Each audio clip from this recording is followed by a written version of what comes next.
Hello दोस्तों, स्वागत है आप सभी का अपने चैनल सरस्वती ट्यूटोरियल में। आज मैं आप लोगों का दूसरा सीरीज लेकर आया हूं जो टॉप 25 एमसीक्यू है साइंस का। इसमें 25 क्वेश्चन टोटल हैं और साइंस के हैं जो आपके हर एक एग्ज़ाम में आने की संभावना है। इसको आप लोग देखिए। जो क्वेश्चन नंबर 1 इसमें क्या कह रहा है कि प्लांक के अचर में किसका आयाम होता है। प्लांक के अचर में किसका आयाम होता है? ऊर्जा का, रैखिक गति का, कोणीय गति का या बल का। ठीक है, तो इसमें इसका ऑप्शन क्या हो जाएगा? इसका ऑप्शन हो जाएगा आपका कोणीय गति। कोणीय गति, जो कोणीय गति है, ये ऑप्शन नंबर सही है। ठीक है, बढ़ते हैं क्वेश्चन नंबर 2 की ओर। इसमें देखिए क्या है कि एक लड़की झूले पर बैठी स्थिति में झूला झूल रही है। उस लड़की के खड़े हो जाने पर दोलनों का आवर्तकाल कितना होगा, या दोलनों का आवर्तकाल क्या होगा? तो इसमें दोलनों का आवर्तकाल क्या होगा? अब ऑप्शन नंबर ए है कम हो जाएगा, अधिक हो जाएगा, लड़की की ऊंचाई पर निर्भर करेगा, अपरिवर्तित रहेगा। तो इसमें क्या होगा? ऑप्शन नंबर ए इसका राइट आंसर है। ऑप्शन नंबर ए इसका क्या है? राइट आंसर है। क्या हो जाएगा? कम हो जाएगा। ठीक है, आवर्तकाल क्या हो जाएगा? कम हो जाएगा। चलते हैं क्वेश्चन नंबर 3 की ओर। क्वेश्चन नंबर 3 क्या कह रहा है कि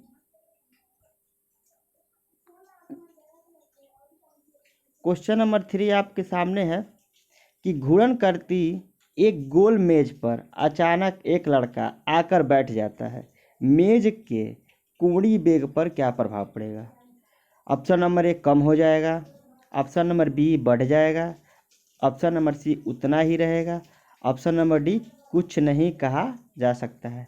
तो इसका ऑप्शन नंबर कौन सा सही है? देखिए, ऑप्शन नंबर ए है, कम हो जाएगा। ठीक है, कोई चीज़ जैसे मान लीजिए गोल गोल घूमती है तो उस पर अचानक आके कोई भारी चीज़ रख दिया जाए तो वो क्या होती है, उसका जो रफ्तार है वो कम हो जाता है। ठीक है, बढ़ते हैं नेक्स्ट पेज पे, नेक्स्ट क्वेश्चन पे। तो इसमें क्या है देखिए,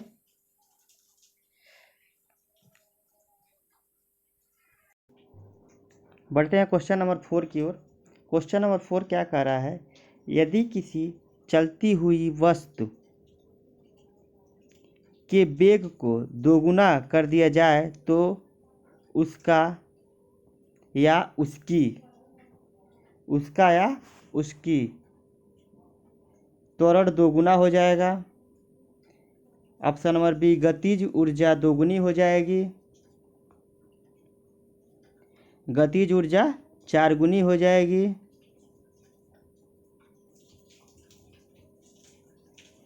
इसमें से ऑप्शन कौन सा है? ठीक है, डी वाला ऑप्शन क्या है कि भार दोगुना हो जाता है।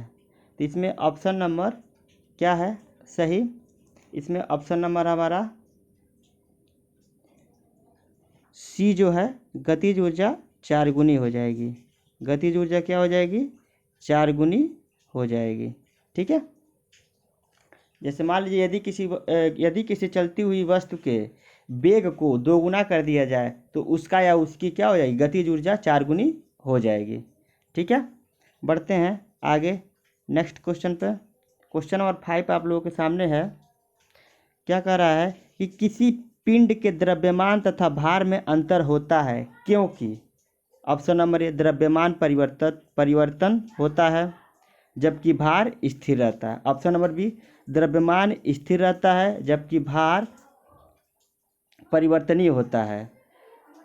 ऑप्शन नंबर सी दोनों सत्य हैं, ऑप्शन नंबर डी दोनों गलत हैं। तो इसमें ऑप्शन कौन सा सही है? Option number B. Option number B क्या है? सही है। ऑप्शन नंबर बी सही है, यानी कि द्रव्यमान स्थिर रहता है जबकि भार परिवर्तनीय होता रहता है। भार किस पर निर्भर करता है? जी के मान पर। ठीक है। जैसे मान लीजिए पृथ्वी का जी का मान कुछ और है तो चंद्रमा पर जी का मान कुछ और हो जाएगा। तो यानी द्रव्यमान, उस वस्तु का द्रव्यमान तो सही सेम रहेगा, लेकिन जो मान लीजिए इस पिंड से इस पिंड पर जाएगा तो यानी इसके जी पर यानी गुरुत्वाकर्षण बल पर उसका भार निर्भर करेगा। तो मान लीजिए पृथ्वी का गुरुत्वाकर्षण क्या है, 9.8 है। ऐसे मान लीजिए चंद्रमा का क्या होता है, इसका 6 गुना कम होता है। ठीक है, 1/6 होता है। ठीक है, तो 6 गुना कम होगा तो वहाँ पर उसका द्रव्यमान स्थिर रहेगा, जबकि भार में क्या होगा, परिवर्तनीय होगा। ठीक है, बढ़ते हैं नेक्स्ट क्वेश्चन पर। क्वेश्चन नंबर 6 जो है, क्वेश्चन नंबर 6 क्या कह रहा है, किसी असंतुलित बल द्वारा किसी पिंड में उत्पन्न त्वरण, ये त्वरण नहीं है, ये त्वरण है, त्वरण क्या होता है, बल के व्युत्क्रमानुपाती होता है, बल के अनुक्रमानुपाती होता है, बल के प्रभाव से स्वतंत्र होता है या शून्य होता है। तो क्या होता है इसका, तो ऑप्शन नंबर इसका क्या हो जाएगा, बी। ऑप्शन नंबर बी क्या है इसका, बल के अनुक्रमानुपाती होता है, बल के अनुक्रमानुपाती होता है। क्वेश्चन नंबर 7 देखते हैं। न्यूटन के गति के तीसरे नियम के अनुसार क्रिया तथा प्रतिक्रिया से संबंध बल है। ऑप्शन नंबर ए, हमेशा एक ही वस्तु पर लगे होने चाहिए। ऑप्शन नंबर बी, भिन्न भिन्न वस्तु पर लगे हो सकते हैं। ऑप्शन नंबर सी, हमेशा भिन्न भिन्न वस्तुओं पर ही लगे होना चाहिए। ऑप्शन नंबर डी, का परिमाण बराबर होना जरूरी है किंतु उसकी दिशा समान होनी चाहिए। इसका क्या होता है, इसका ऑप्शन नंबर सी जो है राइट आंसर है, हमेशा भिन्न भिन्न वस्तुओं पर ही लगे होना चाहिए। ठीक है, बढ़ते हैं नेक्स्ट क्वेश्चन की ओर। क्वेश्चन नंबर 8 देखिए क्या कह रहा है, प्रत्येक क्रिया के बराबर व विपरीत दिशा में एक ही प्रतिक्रिया होती है, यह कौन सा नियम है। मतलब न्यूटन का गति का विषयक का प्रथम नियम, न्यूटन गति का विषयक द्वितीय नियम, न्यूटन गति का विषयक तृतीय नियम, और उपयुक्त में से कोई नहीं। तो इसका आंसर क्या हो जाएगा, न्यूटन का गति का तीसरा नियम, न्यूटन गति विषयक का तीसरा नियम। ठीक है, इसके कारण ही कोई क्रिया होती है उसकी प्रतिक्रिया जरूर होती है। जैसे मान लीजिए आप किसी दीवार पर हाथ मार रहे हैं तो क्या होगी, वो भी एक बल लगाएगा एक प्रकार का, जो आपके हाथों पर चोट लगेगी। ठीक है, तो वही होती है क्रिया का प्रतिक्रिया। बंदूक चलाते हैं आप, बंदूक चलाते समय जो पीछे की ओर झटका लगती है वो भी क्या होती है, क्रिया की प्रतिक्रिया होती है। चलिए क्वेश्चन नंबर 9 की ओर बढ़ते हैं। जल में तैरना न्यूटन की गति के किस नियम के कारण संभव है। प्रथम नियम, द्वितीय नियम, तृतीय नियम, उपयुक्त में सभी। तो कौन से नियम में कारण है, द्वितीय नियम के कारण है, जल में कोई तैर सकता है। ठीक है, चलिए बढ़ते हैं क्वेश्चन नंबर 10 की ओर। कह रहा है कि कोई पिंड तब तक विरामावस्था में ही बना रहेगा जब तक उस पर कोई बाह्य बल कार्य नहीं करता। यह कथन किसका है, यह कथन किसका है, तो किसने यह कहा था कि कोई पिंड तब तक विरामावस्था में ही बना रहेगा जब तक उस पर कोई बाहरी बल कार्य नहीं करता। यह कथन किसका है, तो यह न्यूटन साहब का है। किसका है, न्यूटन का है। ठीक है, क्वेश्चन नंबर 11 की ओर बढ़ते हैं। क्वेश्चन नंबर 11 क्या कह रहा है, बल की परिभाषा आती है न्यूटन के, मतलब बल की परिभाषा न्यूटन के किस नियम से आती है। क्वेश्चन के कहने का मतलब यह है, तो किस नियम से आती है, तो गति के पहले नियम से, गति के किस नियम से, पहले नियम से। ठीक है, चलिए बढ़ते हैं नेक्स्ट क्वेश्चन की ओर। क्वेश्चन नंबर 12 क्या कह रहा है, किसी पिंड के उस गुणधर्म को क्या कहते हैं जिससे वह सीधी रेखा में विरामा या एक समान गति की स्थिति में किसी भी परिवर्तन का विरोध करती है। पहला गतिहीनता, दूसरा जड़त्व, तीसरा कुल भार और चौथा है अक्रियता। तो इसमें कौन सा होगा, जड़त्व, जड़त्व के कारण ही भारहीनता महसूस करती है। ठीक है, चलिए बढ़ते हैं आगे की ओर। क्वेश्चन नंबर 13 देखते हैं क्या कह रहा है, न्यूटन के पहले नियम को क्या कहते हैं। न्यूटन के पहले नियम को क्या कहते हैं, बल आघूर्ण का नियम, जड़त्व का नियम, ऊर्जा का नियम या संवेग का नियम। तो ये कौन सा नियम होता है? जड़त्व का नियम होता है। ठीक है, चलिए नेक्स्ट क्वेश्चन पे पढ़ते हैं। क्वेश्चन नंबर 14, गाड़ी खींचता हुआ घोड़ा किस बल के कारण आगे बढ़ता है? ऑप्शन नंबर ए गाड़ी द्वारा घोड़े पर आरोपित बल, ऑप्शन नंबर बी घोड़े द्वारा गाड़ी पर आरोपित बल, ऑप्शन नंबर सी घोड़े द्वारा अपने पैरों से पृथ्वी पर आरोपित बल, ऑप्शन नंबर डी पृथ्वी द्वारा घोड़े के पैरों पर आरोपित बल। तो यह क्या हो जाएगा? डी, ऑप्शन नंबर डी पृथ्वी द्वारा घोड़े के पैरों पर आरोपित बल। ठीक है, इसी बल के कारण हम लोग भी चलते हैं। चलिए क्वेश्चन नंबर 15 की ओर बढ़ते हैं। 15 क्या कह रहा है कि चलती हुई बस अचानक ब्रेक लगाती है तो उसमें बैठे यात्री आगे की दिशा में गिरते हैं। इसको किसके द्वारा समझाया जा सकता है? मतलब इसको किस नियम द्वारा समझाया जा सकता है? तो यह होती है न्यूटन के पहले नियम के द्वारा समझाया जा सकता है। ठीक है, न्यूटन के पहला नियम द्वारा समझाया जा सकता है। चलिए बढ़ते हैं क्वेश्चन नंबर 16 की ओर। रॉकेट किस सिद्धांत पर कार्य करता है? तो रॉकेट किस सिद्धांत के पर कार्य करता है? न्यूटन का तृतीय नियम पर, न्यूटन का प्रथम नियम पर, न्यूटन का द्वितीय नियम पर या आर्किमिडीज के सिद्धांत पर?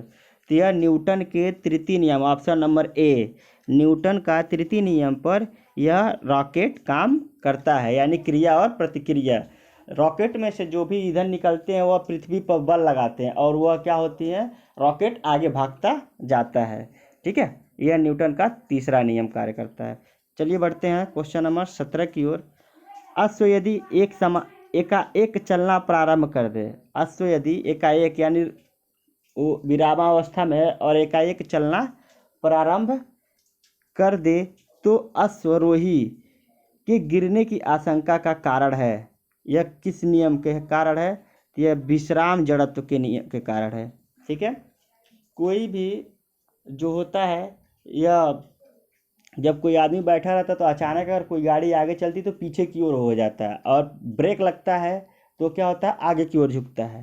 तो विश्राम जड़त्व के नियम के अनुसार, यानी 18। चलिए क्वेश्चन नंबर 18 की ओर बढ़ते हैं। क्रिकेट का खिलाड़ी तेजी से आती हुई बॉल को क्यों अपने हाथ को पीछे खींचकर पकड़ता है? क्रिकेट का खिलाड़ी तेजी से आती हुई बॉल को क्यों अपने हाथों को पीछे खींचकर पकड़ता है? ऑप्शन नंबर ए बॉल विश्राम की स्थिति में आ जाती है, ऑप्शन नंबर बी बॉल त्वरित स्थिति में रह सकती है, ऑप्शन नंबर सी हो सकता है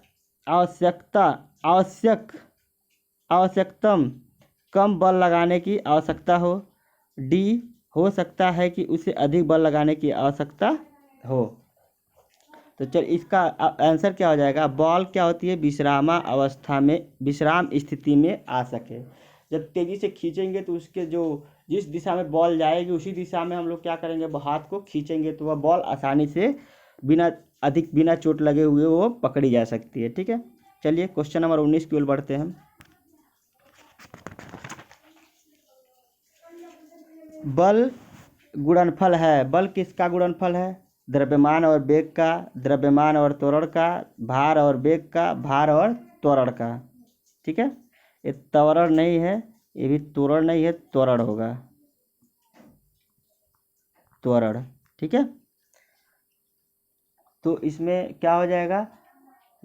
ऑप्शन नंबर बी द्रव्यमान और त्वरण का, द्रव्यमान और त्वरण का। ठीक है, चलिए क्वेश्चन नंबर 20 की ओर बढ़ते हैं।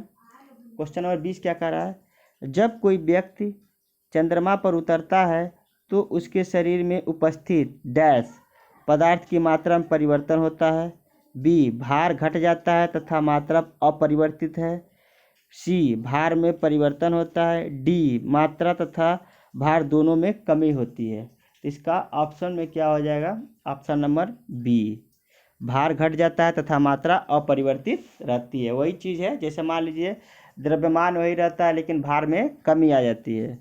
चलिए क्वेश्चन नंबर 21 यानी कि 21। यदि हम भूमध्य रेखा से ध्रुवों की ओर जाते हैं तो जी का मान डैश बढ़ता है घटता है वही बना रहता है और 45 डिग्री अक्षांश तक घटता है। तो इसका क्या हो जाएगा? Option number A. Option number क्या हो जाएगा? ए, बढ़ता है। ठीक है, चलिए बढ़ते हैं नेक्स्ट क्वेश्चन की ओर, 22 की ओर। शरीर का वजन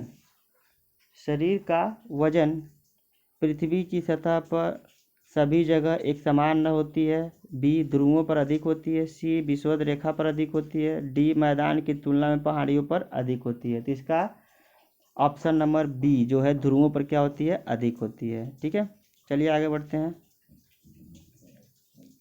क्वेश्चन नंबर 23, व्यक्ति पृथ्वी की सतह की तुलना में चंद्रमा की सतह पर अधिक ऊंचा क्यों उछलता है? क्यों उछलता है? ऑप्शन नंबर ए, चंद्रमा की सतह खुरदरी होती है। ऑप्शन नंबर बी, चंद्रमा का कोई वायुमंडल नहीं होता है। ऑप्शन नंबर सी, चंद्रमा में गुरुत्वाकर्षण के कारण त्वरण, ये त्वरण नहीं है, त्वरण है, हर जगह लिखा गया है त्वरण, पृथ्वी की तुलना में कम होती है और चंद्रमा पृथ्वी से अधिक ठंडा होता है। तो इसका ऑप्शन सी क्या हो जाएगा? राइट आंसर हो जाएगा। ठीक है, ऑप्शन नंबर सी। 24 की ओर बढ़ते हैं। 20 केजी के वजन को जमीन के ऊपर 1 मीटर की ऊंचाई पर पकड़े रखने में किया गया कार्य कितना होगा? कितना होगा? ये आपका 0 जूल होगा। 20 जूल, 200 जूल, 981 जूल, यानी कि 0 जूल। ठीक है, चलिए बढ़ते हैं नेक्स्ट क्वेश्चन की ओर। एक व्यक्ति दीवार को धक्का देता है, उसे विस्थापित करने में असफल रहता है, तो वह करता है कोई भी कार्य नहीं, ऋणात्मक कार्य, धनात्मक, परंतु अधिक कार्य। इसका ऑप्शन क्या हो जाएगा? इसका आंसर क्या हो जाएगा?